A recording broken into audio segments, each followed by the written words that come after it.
All right, here's an interesting question for you. Are woke people and racist people saying the same thing? A Good question. comedian from Canada, say that 5 times fast, has gone viral with a new video that shows the completely ironic similarities between the two. The video features two guys who seemingly agree on everything and even finish each other's sentences. Take a look at this. When me and Brad first met, I didn't think we'd get along, but turns out we kind of agree on everything. Your racial identity is the most important thing. Everything should be looked at through the lens of race. Jinx, you owe me a Coke. We both have a lot of opinions about people of color, even though we barely know any. I say colored people, but as long as we're classifying them, we both think minorities are a united group who think the same and act the same. And vote the same. You don't want to lose your black card. Sorry, I don't know. I just think we should Roll back discrimination laws so we can hire based on race again. Jinx, now you owe me a Coke. All right, well, joining us now is one of the stars of that video, comedian and host of the Boys Cast, Ryan Long. Ryan, welcome to the show. Hey, thanks for having me, guys. And let the record state that I'm now living in New York, so. All right. Good for you. Good for you.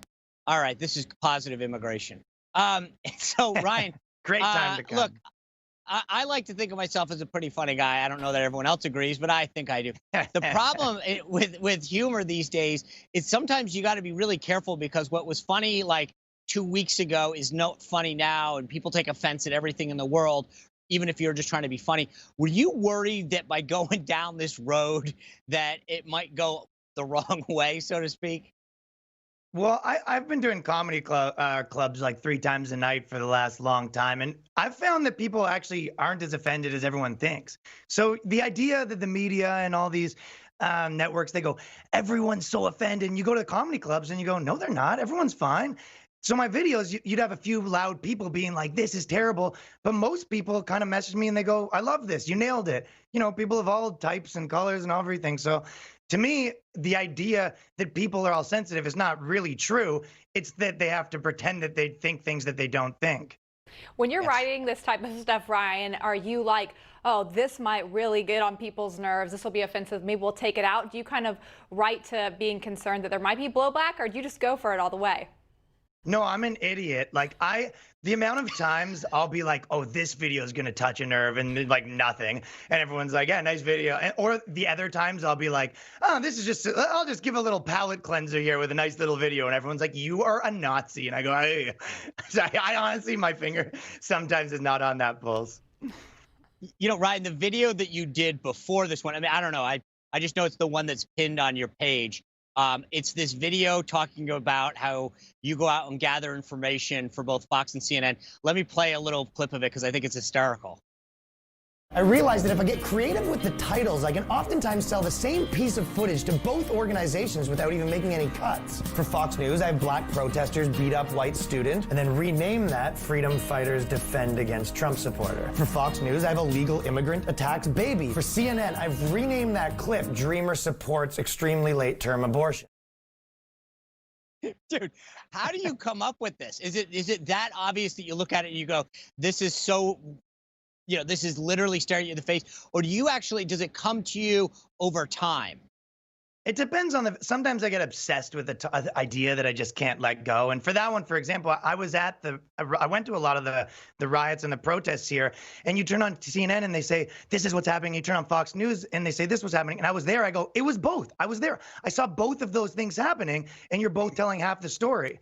So I think, and to be honest, I've had a lot of people in those organizations be like, that's hilarious. And because there's a lot of people that work at CNN that they want to tell the truth. They don't want to have to, you know, they want to be a journalist, but there's this thing pushing them into one direction. So I think people even at these places are sick of this stuff.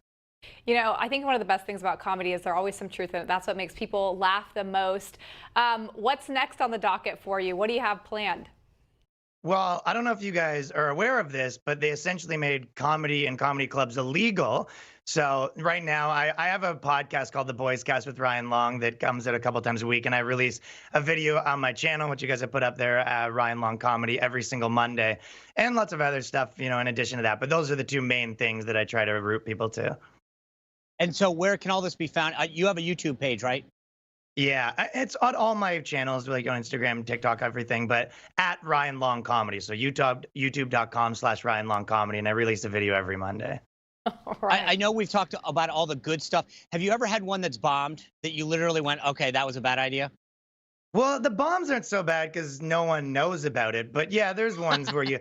The one thing about being a comedian is, and it's with normal people. They're like, can I say this? Can I not say this? When you're a comedian, you go every night and you do it, and you go, That's okay, right. so I find out. You empirically test it like a scientist, so you don't have to do that.